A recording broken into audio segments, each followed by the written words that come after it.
Ora stiamo qui non solo con una cantante quasi a noi che già conosciamo, appunto, quasi una veterana, va, che stasera, da come sto vedendo, ci nasconde un qualcosa, mostrerà un'altra sua dote, poi ci racconterà.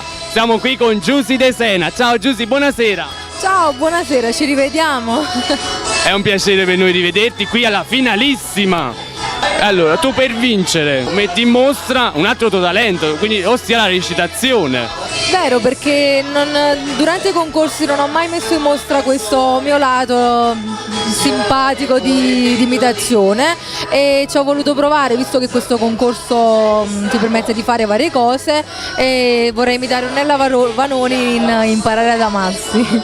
Sicuramente sarai all'altezza del ruolo, e quindi progetti tuoi futuri. Sì, sempre di recitazione per altri 2 spettacoli e mi sto preparando anche per fare un piano bar, come già dissi l'altra volta, che mi stavo attrezzando a fare un piano bar perché mi piace molto cantare, quindi cose sempre artistiche, non abbandoniamo mai questo mondo. Va bene Giusy, un saluto agli amici nostri qua di Street News. Un saluto da Giusy e da Ornella.